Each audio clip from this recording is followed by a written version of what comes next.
Hello.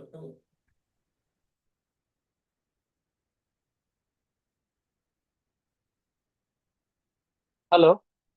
Sir. Hello. Hello. आपण या। एकदा शेअर करून चेक करून घ्यायचं का सर? येत आहेत 1-2 मिनिटात. हाँ। हाँ। हॅलो. या। ओके.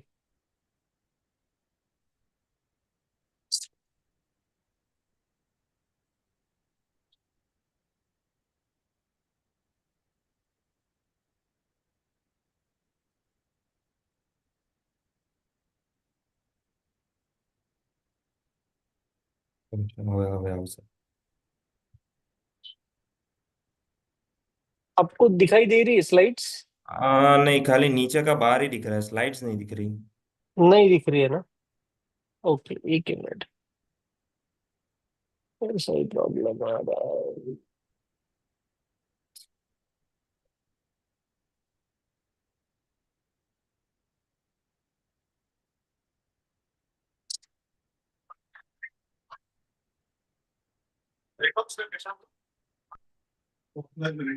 मुझे देखना पड़ेगा सर ये। अभी नाउ इट दिखाई दे रहा है sir? Yes yes yes, now it's visible. Now it's visible, correct? And it is changing also, correct? Yeah. Okay, no but you problem. You will have to stop sharing for a while, क्योंकि पहले मैं एक हाँ, Ganesh. Yeah but we are I am just testing before okay okay that. Okay. Yes yes, we बराबर था। we are connected here now, then now we can share the slides and everything is fine, that is fine. Okay. Perfect. Yes. Perfect. Okay. Yes.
अगर app तो पहले चालू हो जाएगा मेरा। हाँ सर, वंस ये एक बार हम स्टॉप करेंगे, उसके बाद आपको हम शेयर करने को बोलेंगे, तब आपका चालू हो सकता है। कितना? ओ 3 मिनट्स हो रहा है। Yeah that's only good. 2 minutes left, yeah. No no problem, no problem. We yeah are all set. We yes. Are all set. मैंने कल ही देखा था सर। क्या हो गया, केएम से फोन आया, एक पेशेंट है, the HOD. So he is my very good friend. तो किसी ओके। पहचान का होगा, वो मॉरिशस से फोन किया उसने। मैं बोला हम्म। अभी मैं फोन नहीं, मेरा पेशेंट से बाहर बैठे हैं। और वो बोलते हैं नहीं नहीं प्लीज। तो मुझे लगा ऑन टेबल पे कुछ कॉम्प्लिकेशन हुआ। तो I had to call up. या तो नहीं, नो, आप कंटिन्यू करो, late me. Yeah yeah okay sir. Will begin in 1 minute, 1 minute में नो, स्टार्ट करते हैं। No problem.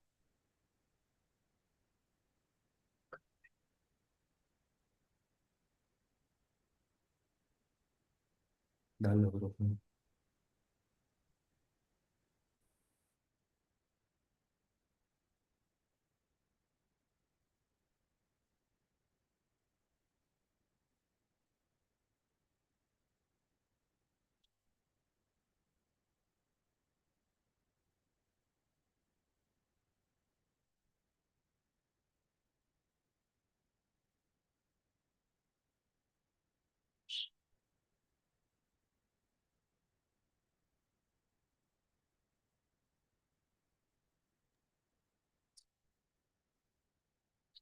So it's 3 p.m. and we will begin with today's Medinsight Masterclass series. So, good afternoon, respected doctors. I, Bhumit Patel, on behalf of Corona Remedies, extend a warm welcome to all of you for joining us on this second masterclass of Med Insight. If I talk about Corona Remedies, we ranked 29th amongst top 38 pharmaceutical organization in India. We are growing at the CAGR of 20%.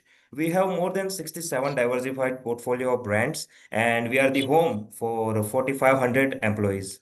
So we are thankful and grateful to all of you for joining us on this platform and for sparing your very much valuable time. As per our rich Indian tradition, we begin any of our auspicious occasion with lamp lighting, and since we are on this virtual platform, so let us join together for virtual lamp lighting to mark beginning of this masterclass.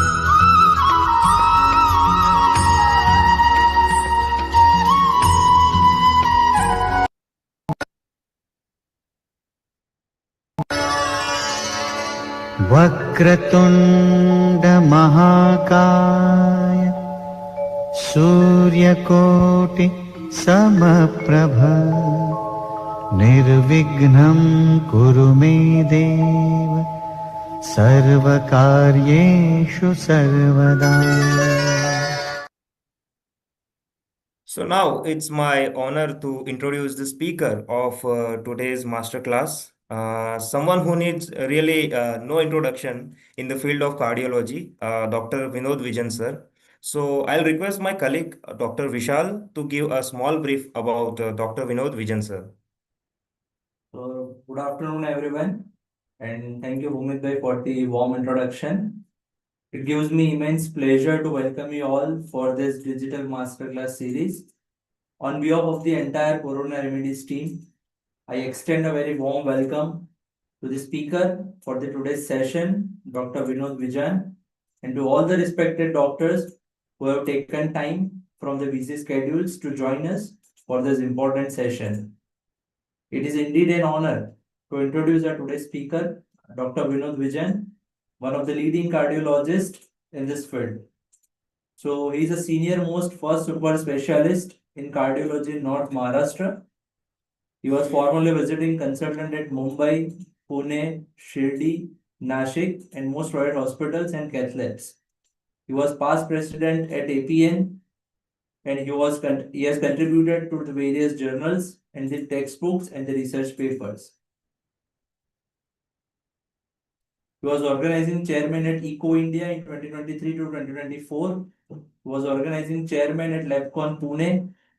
He was scientific co-chair international at LAI EPSEO conference in Delhi, September 2024. He was vice president at Indian Society of Electrocardiology to 2022 to 2025. He was social president at Punjab Association, Nasik district. So, sir, we welcome you for the today's session, and over to you, sir, for the today's lecture. Thank you. Sir, you are on mute. Yeah. Should I share? Yes, yes, yes, please. Yeah.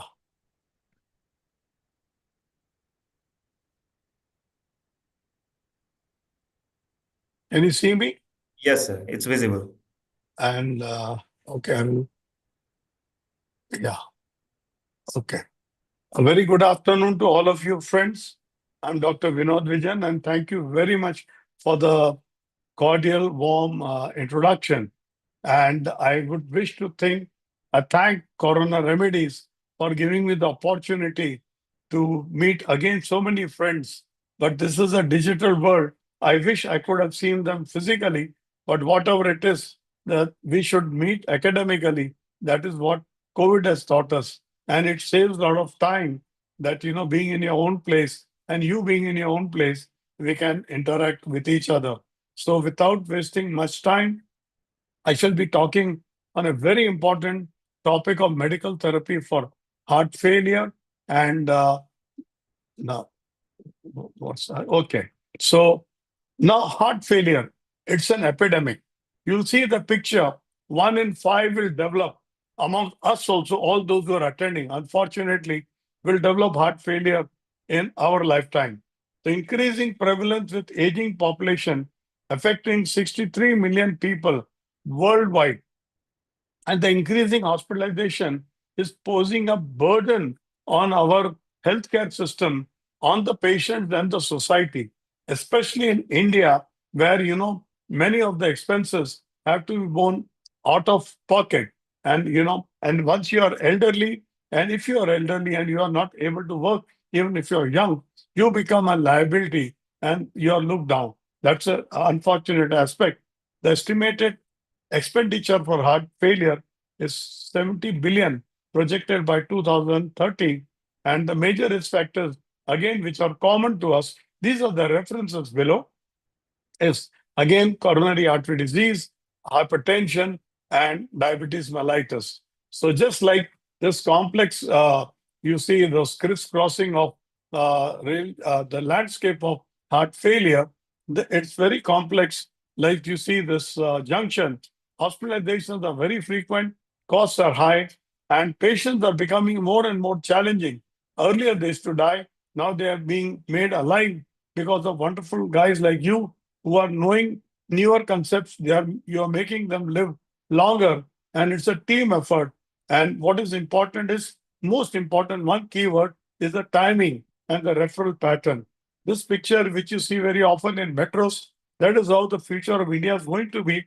We also see in our smaller cities like Nasik, this picture is flashed only during elections, and then it will come again before the next election.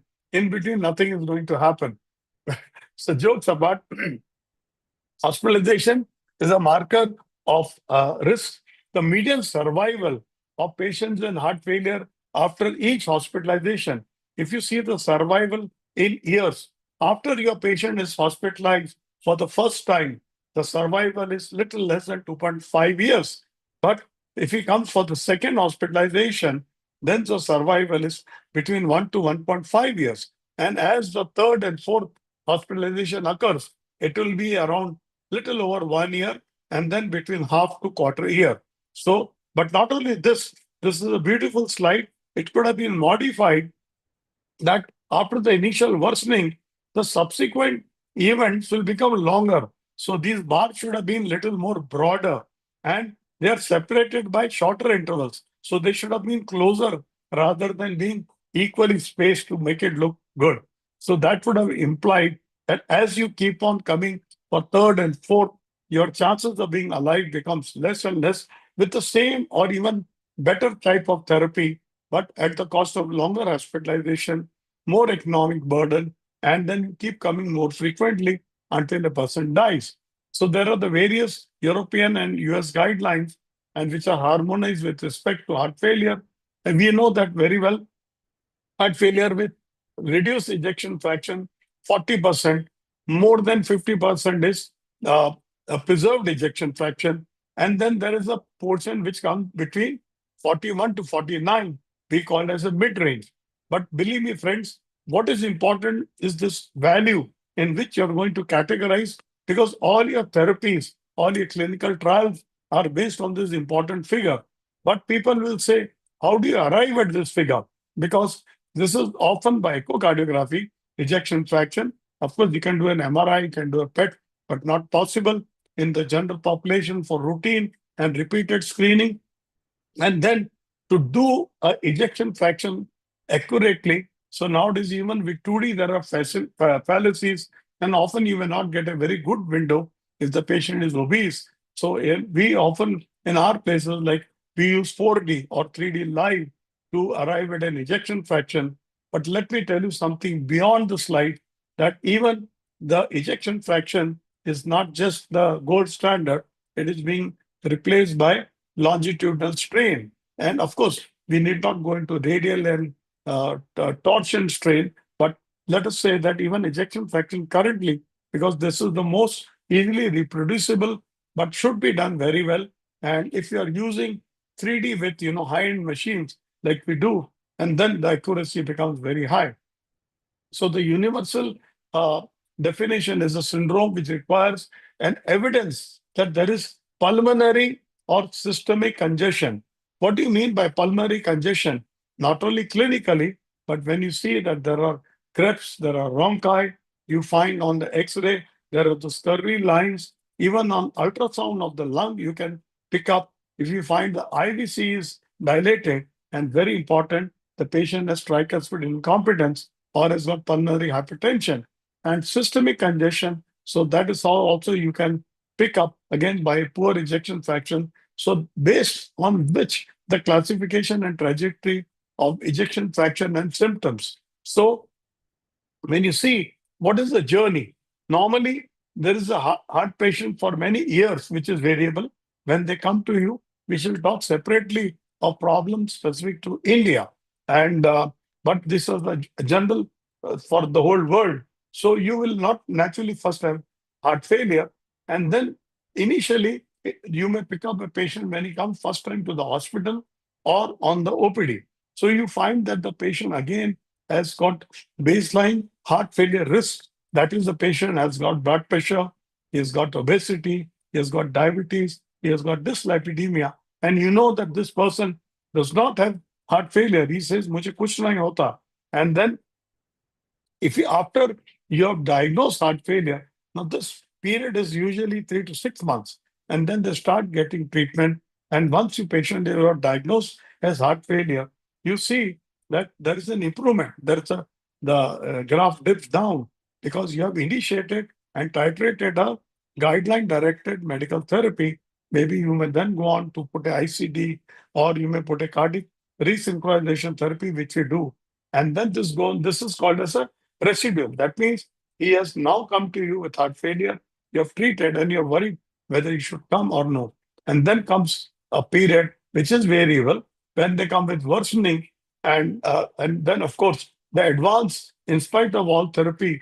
Then this slide is going up and down. Here you can see this worsening means you are upscaling your treatment, but the failure again he becomes better, but again the disease steps in and that fails, and again there is upscale worsening till you do everything and patient nothing works. Then you may consider for cardiac transplantation, mechanical or circulatory support.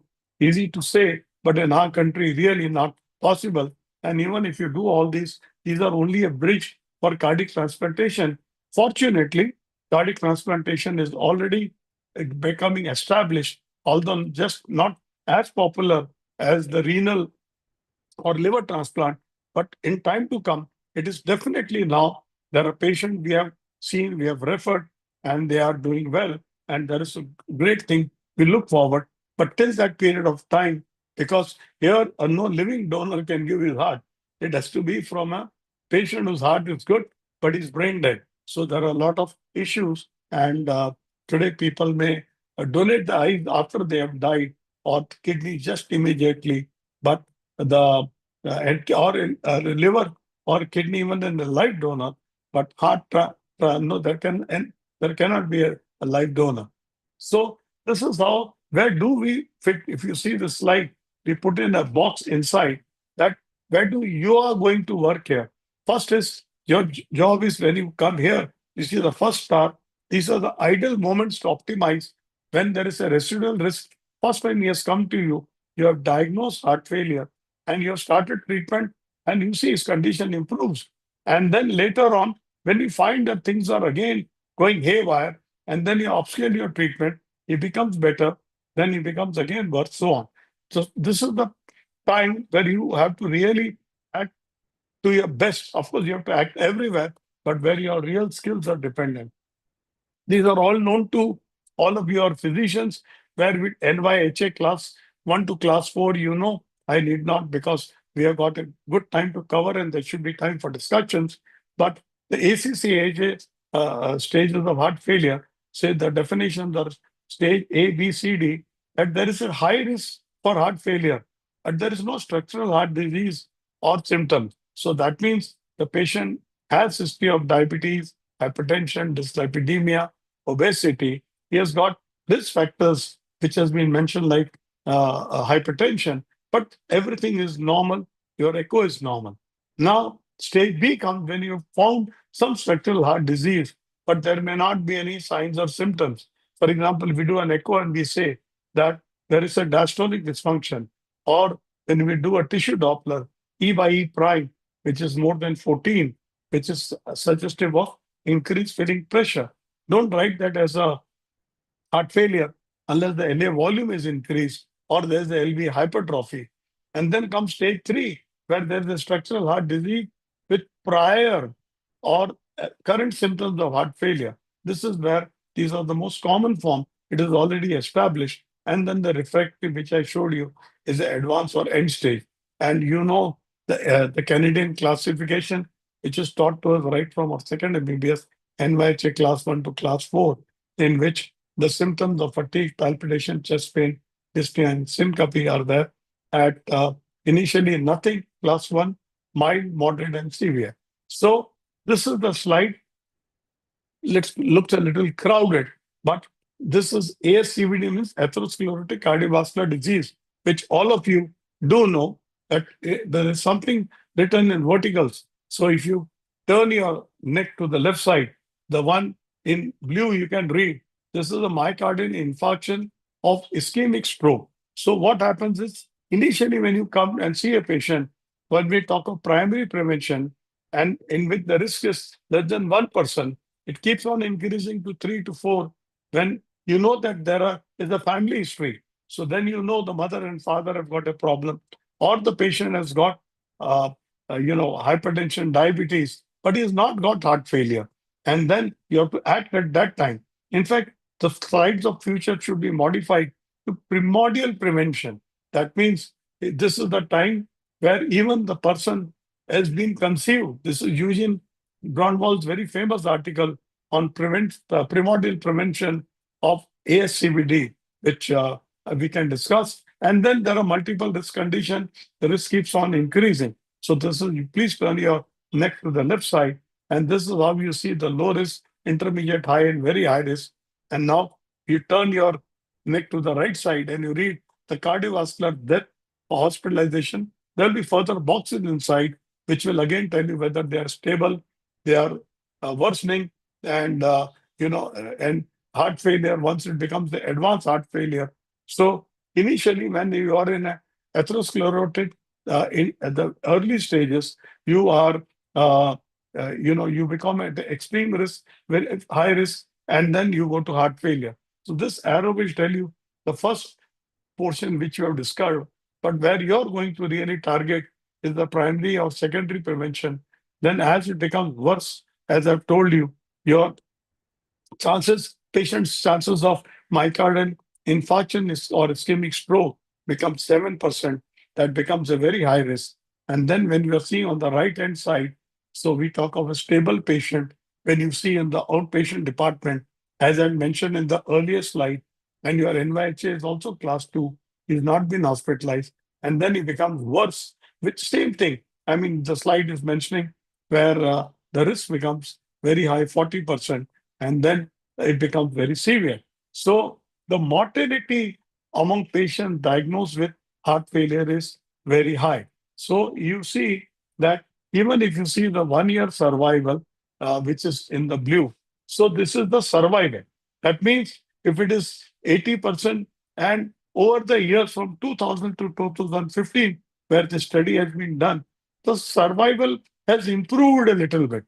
Now, if you see the 5 year survival, it has improved a little bit. It is almost horizontal, going little upslope, and then plateauing. Here it even comes down. When you see a 10 year survival, this thing is even short. That means more and more people are going to die. So there are going to be less number of patients. And again, there is an improvement, but it is not like a vertical, the angle is not steep. It is little horizontal with a little, 10 degrees. So that means that despite the availability of therapies, with established efficacy in heart failure with reduced ejection fraction, the morbidity and mortality rates remain high. Why? If it is fixed, they are going to remain high. Why are we discussing all this and wasting time and saying, "Isko to kuch bhi nahi ho sakta"?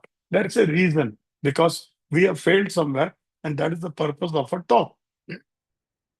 This is from the CHAMP study, which shows that there are gaps in the guideline directed medical therapy. I will speak of the short term only, GDMT, rather than to save time. Eligible patients who are not receiving therapy, the next few slides will tell you the same thing. Earlier, we used to talk of ACE inhibitors. In India, we use more often are the RB, angiotensin receptor agonist blockers, and which is, it started with enalapril, and then there is, from here in the ACE inhibitor, now we are talking of telmisartan and similar drugs, and because they are better tolerated.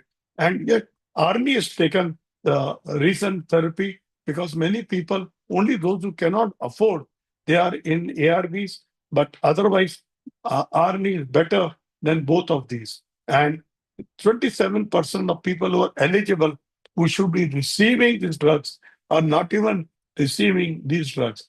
1/3 of patients are not getting beta blockers, and 2/3 of patients are not getting the mineralocorticoid receptor antagonist. I shall talk as MRA in further. So most, and the patients who really are eligible for triple therapy, 75% are not getting therapy. So that is why the slide, that previous one, is becoming horizontal, because only less than 25% of patients are getting the triple therapy, which we have talked. So that is the reason patients are not improving. So why we miss the target in the STAMP study, same thing it is mentioned with chronic heart failure, and 27% of the patients were not given a renin angiotensin receptor inhibitor, and 1/3 was not given a beta blocker. And the gaps were larger for MRAs, where, as I mentioned, 2/3, 2 out of 3 were not given, and less than 25%, same thing it mentioned. So these are the unmet needs.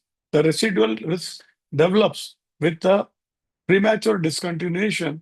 The reason could be why it's happening, because they will say, intolerant hota hai. Sometimes the creatine goes up or serum potassium goes up, and a physician gets worried. He said, no, you will die of kidney failure.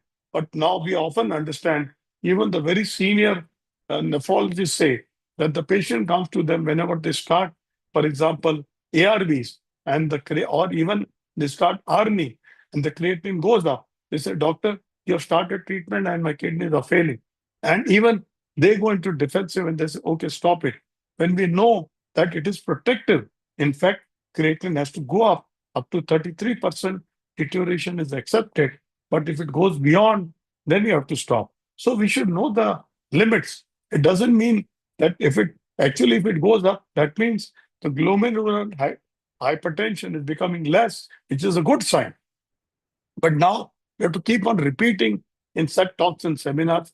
That is the reason. So in heart failure with reduced ejection fraction, we need therapy that reduces the mortality, hospitalization, improves quality of life, and does not affect the blood pressure, or it gives a sufficient cardiorenal protection. And these are the novel drugs, SGLT2 inhibitors like dapagliflozin, and now we have empagliflozin, and those which enhances the cyclic GMP pathway. This is the one which is the newer one. People even call it the fifth pillar, the vericiguat, and of course ARNI, which is again one of the frontline drugs, sacubitril and valsartan. So these are the drugs. But now if you see, let us see the patients of various classes, ACE inhibitors and ARB. Now, these are the stable patients. This is a Victoria study, where the mean BP was 110 to 127. eGFR was not really bad. Here, the percentage of eligible patients with heart failure with reduced ejection fraction not receiving the GDMT, means guideline directed medical therapy, are even with ACE inhibitors, 32%, 25%, and MRA is 50. In the earlier study, we saw a CHAMP study, it was two-thirds, 66. So various studies were almost similar. So they show that this is how they are stable, and so many of them were not given, most of them were not given medication. That is what you're seeing. And then once they are, in case of RNA, 92% are this thing are the stable targets and beta blockers and MRN. This is just to break up of the various drugs, which tells you the same thing which I had mentioned. So now you become confused. If there are so many drugs and yet the patient is not doing well, there are going to be many issues, which is the one which I'm going to talk about. The SGLT2, the finerenone, the new one that is the non-steroidal MRSN, or a selective cardiac myosin, which is not really started, not easily uh, available, omnicantive, which we used to use for hypertrophic cardiomyopathy and things of that sort, and SGC stimulator, vericiguat, which is of course there, we use it very often, even ivermectin. So most important thing, a punchline is, should I start guideline directed medical therapy now, or should I wait for some time? That is where you're going to have the dilemma. No longer anymore. If it is indicated, you feel it is required, now is the time, start now. I always tell they hit early, hit hard. That is true in most parts, whether it is our intervention, we take the cath lab, or whether we start heart failure or acute infarction. The hit early and hit hard, start now. So these are the benefits, how much time it takes. These are the various slides, even with the various studies. For example, the Copernicus study with heart failure of beta blocker shows that the mortality reduction, you see these graphs, placebo versus carvedilol, starts as early as 2 weeks. And that is important. This is even in severe heart failure. And there is a early mortality reduction, and there is a lower risk for worsening heart failure of placebo versus carvedilol. And all patients, it benefits, and it is still better in the highest risk group, where we really shy of giving beta blockers. There, Baba, is for the heart failure, beta blockers should not be given. Even in case of ARNI, though the graphs diverge, of course, it was the ARNI versus uh, enalapril, ACE inhibitor. That is how these came. Of course, you cannot give sacubitril versus placebo. They were already on enalapril, and that shows that there was a significant clinical benefit within 1 month. So they started diverging. So that was definitely, these are the various studies like Pioneer study, in which I was also one of the PI. And then the newer things are the mineralocorticoid receptor, I guess I'll just MRAs. Again, the significant clinical benefit is within 30 days. So if you start as long as from half a month to within 1 month, you start getting the benefit. And SGLT2 benefit of dapagliflozin on cardiovascular death and worsening heart failure within the first 3 months, you can see that there is a benefit. So you have to start, same thing put in other, like when you titrating dose, and it is ACE inhibitors, beta blockers, MRA or RNA, please start as soon as possible. Start titrating 2 to 4 weeks. Believe me, the trends of practice in West, that it is very difficult to get a doctor, even though maybe hardly seeing a fraction of the patient which we see. But it is very easy for a doctor to be approached by a patient. And worse, so if it is a heart failure, like even when I told that I'm having this talk, suddenly when I was logging and I found patient sitting, मेरे को check करना, you can't do like this in the West. So here people have maybe we are more complacent, we are more patient friendly, but you have to start, they say between 28 to 56 weeks, 1 year, the full guideline directed medical therapy should be implemented at each step. The clinical inertia, what comes in his improvement is the breaks in our hand. And patients are exposed to the excess risk of death and worsening during this prolonged. So if you take a long initiation, you come after 3 months, you're so busy, but that is really lead to worsening. You can even talk digitally to them and they can access you, but better if you see them personally. So these are what was the conventional. एक के बाद एक करेंगे, and now the proposed new says to don't start one after the other, start two together. Start with the beta blocker, SGLT2, of course, in acute infarction or acute failure. There are those rare conditions where you have a non-diabetic ketosis. You should know all those conditions where immediately then you can start an RNA and then you can start a MRA. This is what is there. And for example, let us see. These are the 2021 AHA guideline. The first line treatment of heart failure according to various guidelines. This is start with RNA or ARB for us and with beta blocker. Of course, in very acute failure, you don't start with beta blocker and you have to give full therapy. There's no point in saying I've started beta blocker and I'm giving just 3.25 milligram of carvedilol OD. That is as good as not starting. And as the NYHA class 2 to 4, then add MRA and SGLT2 receptor. And here in this SBC, this is the Society Brasilica Cardiologica. This is the Brazil Society. Now, as we are going away from America and going towards BRIC, so we should know more about the BRIC countries. And this has been quoted. So you can have RNA, beta blocker, they are more aggressive, just like us Indian, and we start 3 drugs at a time, and then immediately between RNA and SGLT2.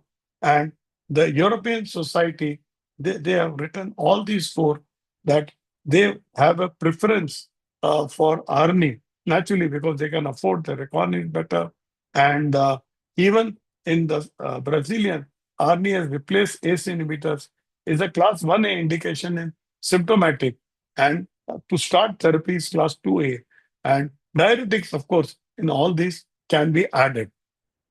So again, it talks of the same way, simultaneous or rapid sequence initiation or quadruple medical therapy for heart failure, optimizing therapy with the need for speed.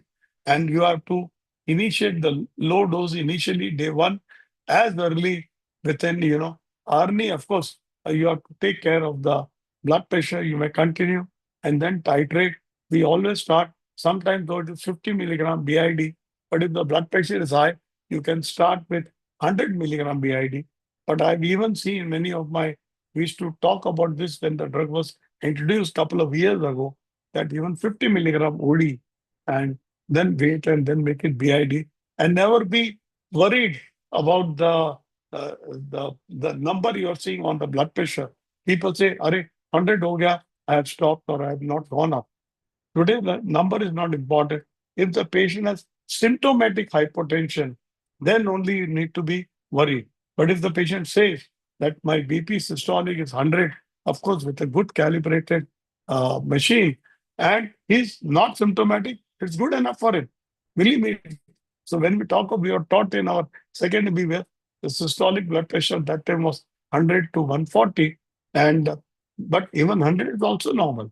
So if this patient, so you can even continue till a point comes where, of course, if the BP is low, 90, 80, and he says, I'm not asymptomatic, I will be little worried, but I may continue. I will see the benefit of giving RNA. Same way, beta blockers and all of these are to continue, you titrate it and continue. So remember the new mantra, 4 drugs in 4 to 8 weeks. So 4, 4, 4, the new mantra. So 1 to 2 months, you should be on all 4 drugs. So these are the principle of targets of heart failure with reduced ejection fraction because mortality is maximum. All the clinical trials started with heart failure in reduced. We were not having much idea about preserved ejection fraction. We'll cover that also today. So all attempts should be made to modulate all the relevant pathways. And when there is a compromised blood pressure, compromised renal function, which is there in real world situation, start with smaller doses of drugs affecting all relevant pathways before maximizing doses of one class of drug at the expense of not giving another. a very beautiful statement. That means if I have to, I would use various pathways, all of them with small doses, rather than increasing only one, but only starting three instead of the four, and not start other. I would not be utilizing all the pathways. So these are the five pathways to improve the outcomes in reduce EF is angiotensin, norepinephrine, the human beta blocker, angiotensin is ARNI, aldosterone is Mimlocorp, that is spironolactone, eplerenone, now finerenone, and neprilysin, again, angiotensin 2, and SGLT2 is EMPA and DAPA, and four drugs. So again, we are talking of the drugs now, little in detail. You may start ACE or ARB, when you're talking only of neprilysin, here you cannot talk of ARNI or ACE. It has to be valsartan along with ARNI, neprilysin. So this is important, but only the cost is the reason. But nowadays the costs are coming down, and what is important is I tell patients even life has a cost, and it is more costly, so it is better.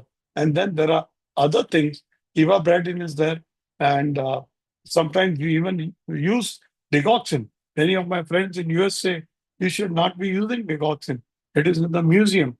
I said it might be in United States, but we continue. If the heart rate is low, if the ejection fraction, if the heart rate is still high, EF is low, I want to reduce the heart rate without compromising the cardiac output, which I can calculate from the echo. Then if ivabradine, if it's a costly drug, I would substitute with small doses of digoxin. It will improve the cardiac contractility. So this is to be seen if your heart rate is very high, more than 70, especially this is important in heart failure. This is the average heart rate which we were taught as students. And you know that we Indians on an average have got heart rate which is on average 10 more than the Western population. So even I've got one more terminology, adrenergic Indian, So that is, of course, associated with reduced lifespan. And hydrolyzin nitrate works very well in Indian subject. So it has been mentioned there as those self-identified. That means those in whom it works. And in the population, it works more with the Negro type of population. Shouldn't use the word black population, but it is there in the slide. So, and we talk of vericiguat and also worsening heart failure, which is the indication where you use vericiguat. So how you induce? So these are the first line, 4 therapies, which we have talked already, start in 4 to 6 weeks. Then you keep on adding hydralazine. You may think of even devices that if there is a dysynchrony, whatever you do, we had a patient post liver transplant where he was put in a pacemaker, which was in the RV apex, but not a septal pacing. But that was causing a dysynchrony. And over a year, he developed a secondary cardiomyopathy or a heart failure, which was due to dysynchrony. And with that wire, which was in the RV, we had to put in a CRTT-D now this time, and with from the right side, and do a cardiac resynchronous pacing. And on table, we found ejection fraction and cardiac output improving drastically. And of course, fortunately, digoxin is here, ivabradine, vericiguat. And then most important is you should treat hypertension. If there is a valvular heart disease, you have to treat them, whether it is a replacement, whether you do it by interventions, by doing the mitral clip or by surgery, if it is mitral stenosis with a balloon valvuloplasty, if you do a CRT-D, and more important is think of other thing. When your atrial fibrillation is there, your cardiac output is maintained by the atria by 33%, one third. And if you develop AF, your cardiac output will decrease once the patient goes in here. So see all ways where you can reduce the atrial fibrillation. We can even predict which patient will go in atrial fibrillation on echo, because we have a lot of focus on the left atrium, which is now called as was the forgotten chamber. Because we do in our reporting standard, we report the left atrial ejection fraction, which is 33% normal, and for on a 4D machine. And we talk of left atrial and yeah, this thing strain also, which is 35%. Then we have to see sleep apnea. If you don't treat sleep apnea, that is a reason for heart failure. And IV iron in iron deficiency. I'm going to speak on this part also. Just saying that iron deficiency means what? People tell me, इसका hemoglobin तो 11 है or 12. Why you want to give carboxy maltose? So the definition of iron deficiency is no longer iron, the hemoglobin. You may have iron deficiency even with a hemoglobin of age of 12. So what you have to do is serum ferritin. So if serum ferritin is less than 100 mic per liter, or remember less than 100 nanogram per ml, we just remember 100. So that the pathologist will take care. So if it is less than 100, it is iron deficiency, irrespective of your hemoglobin. But if it is between 100 to 299, I remember it as a 100 to 300, then you should do your transferrin saturation if it is less than 20%. So these are the two tests which you should do. And that is the true international definition of iron deficiency. And so then these are the ones you have to give carboxy maltose. Your ferritin corrects itself within just 48 hours to 1 week, and your hemoglobin starts improving. Otherwise, if you keep giving tablets, it will take a month. And heart failure, as I said, start early, hit hard. So IV iron is important. So please do this, and don't, for every normal person, these values are different in heart failure, where 100 mic is the cutoff in heart failure. But in a normal person, in a male, that 100 mic is 90 is normal, who is not in heart failure. It should be less than 30. And in a female, it should be less than 20 to call iron deficiency. So please know what is the type of patient we are dealing, and we optimize. So these are various, the focus guideline. The key points was that 2023 that shows that treatment, there was new evidence since last year, and that is why we have to really, 2 years back, we have to focus. DAPA and PA are recommended in patients with heart failure with mildly reduced ejection fraction to reduce the risk of hospitalization and even death. It has become a class 1A. And the same thing in heart failure with preserved ejection fraction to reduce the risk of hospitalization and PV, again is class 1A. In fact, they could have been put together. So that is important, that even if you have a patient of heart failure with preserved ejection fraction, it is level of 1A, you have to start SGLT2 inhibitor, whichever that we can discuss is a separate topic. And intensive strategy to initiate rapid up titrate before discharge and during frequent careful follow-up, first 6 weeks following hospitalization is recommended, because you know that the risk of heart failure you have seen in the early slide is very high. So the further strike early, same thing which I said, is class 1, but level of evidence B. And those who have got diabetes with CKD, SGLT2 receptors are recommended to reduce hospitalization and death, again class 1A. So diabetes, chronic kidney disease, any type without diabetes, heart failure with reserved and mid-range, you have to start. This is how SGLT2 have really taken big place. And if you have got type 2 diabetes mellitus with CKD, finerenone, which is a non-steroidal MRSN, is recommended to reduce the risk of hospitalization. In fact, just 3 days back, it has been even indicated as a drug by our Indian FDA to be given for beneficial for and a recommendation has come even in our own as per DCGA.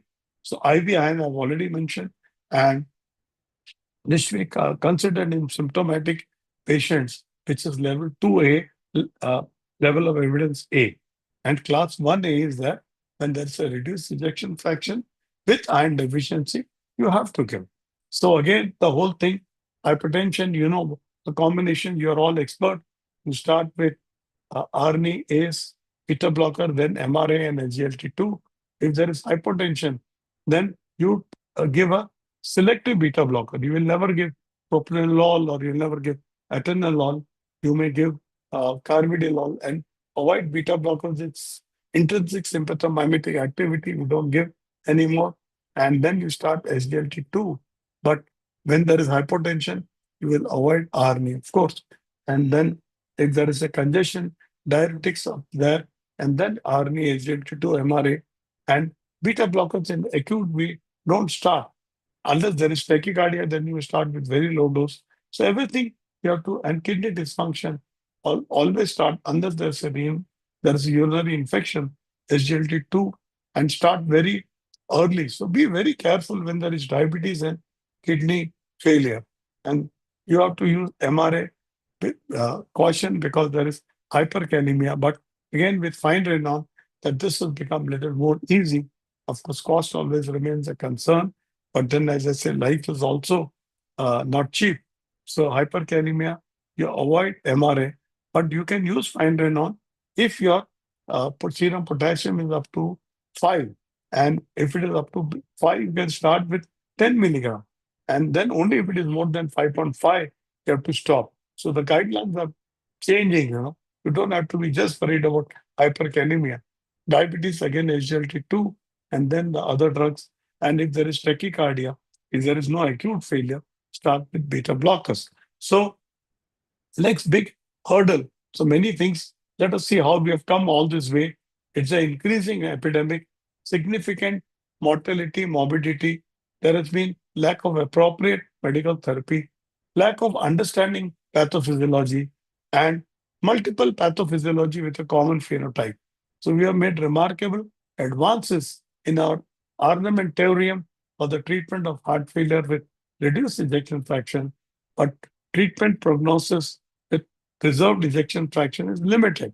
So the story is now unfolding because of SGLT2, which have really come as a shot in the arm. And if you go see Braunwald's corner, that heart failure with preserved ejection fraction, because this was something not known. Patient is symptomatic, he would come to an echocardiographer, echo is normal, and then apparently normal, I would say. You can pick up, of course, heart failure with preserved ejection fraction because it is a syndrome. It is not just an echo diagnosis. You have to see the symptoms, you have to document the LA volume, you have to show that the EF is normal, but then you have to show that there is pulmonary hypertension, and you have to also show that there is raised heart failure. NT-proBNP is also raised. So now it is no longer a stepchild. There are many therapies. We know about it. This is the Emperor Preserve trial, empagliflozin in heart failure with preserved. I was one of the PI. Let me just take you to the conclusion where it was done against placebo. A good number of patients that this reduced the risk of cardiovascular death or heart failure, hospitalization in patients with heart failure and HFpEF, regardless of the presence or absence of diabetes. Diabetes, the benefit is more because earlier when SGLT2 came, they came as anti-diabetic, but then they found that they were really as useful and in heart failure. And look at the inclusion, 18 years and older. So then empagliflozin was used, and here the criteria was mid-range and normal, and of course, very obese, they had excluded. But in real life, you'll get very different types of patients. But impressive with a 13.8 reduction in cardiovascular death, 17% reduction in hospitalization. And then these are dapagliflozin, which have come in the other studies. But you see, what is important, these are also very important. People ask me that last time you talked on empagliflozin, and you said that this is better. Now, next time when you came and you talked on dapagliflozin, you said this is better. So now we have caught you. Tell me which is better. So we say it is almost like a Pepsi Cola war. So it depends on who sponsors you. The one is the best at that point of time. But jokes apart, these are both of them are good. But there is all industry noise that comes. But we have to see both of them have a place. Of course, because you cannot, the solution will come when there are studies, large, double-blinded, randomized, head-to-head comparison of dapagliflozin with empagliflozin. Because otherwise, like if you see the one with EMPA, there the patient population was more than 18 years. And here you are taking patient more than 40 years. So you cannot have a head-to-head or even similar because the patient selection is different, the criteria are different, but yet they are useful. So please understand until and unless, but we always say that if your eGFR is less than 20, up to 20, you can use EMPA, and if it is up to 30, you can use DAPA. It is as per the results of their studies.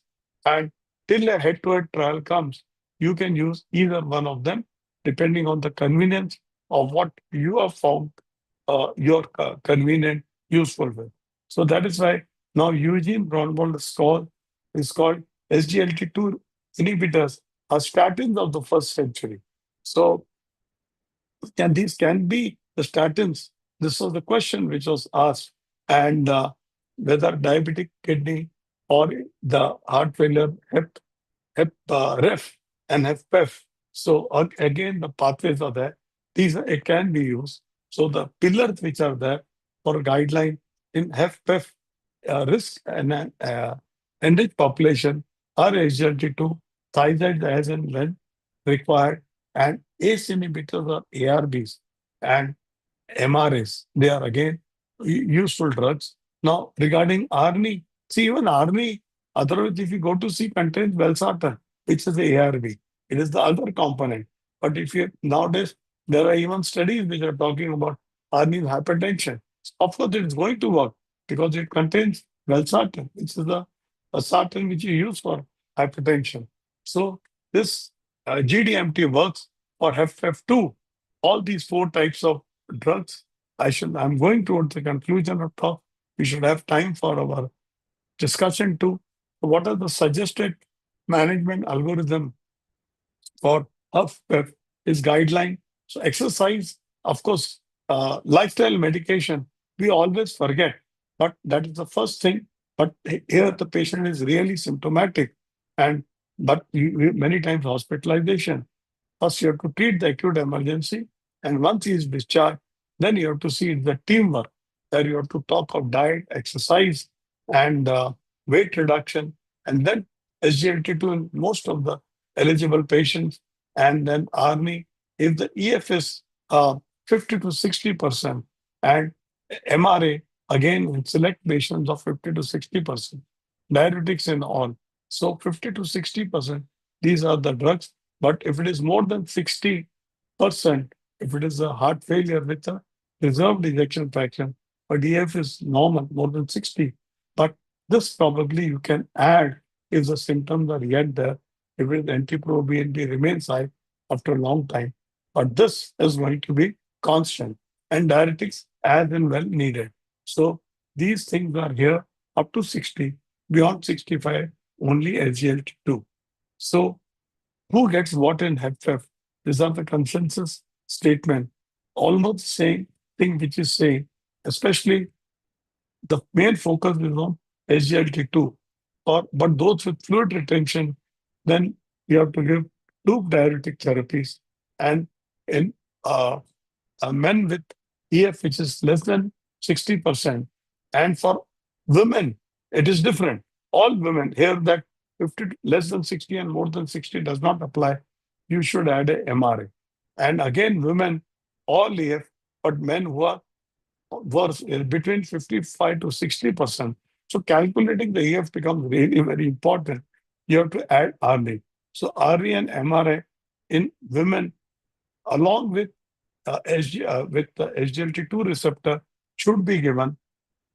And RNI eligible individual who cannot take RNI because, or they take, but you find they're defaulting, so things are not getting controlled, and you find out that they are not buying, then you should go and give ARV. Very important slide. So which says that again, even the gender is important. So these are again very important that when if it is less than 60% and all women, you have to add all three. But if it is more than 60, probably you may wait for army. So new horizons are isosorbide, dihydrolazine. As I said, there they say for whites it doesn't work. For the negro, I mean Caucasian should be the word. We should not use the word white and black, which is I feel hereditary, and use isosorbide dihydrolazine. It works very well in our Indian subject.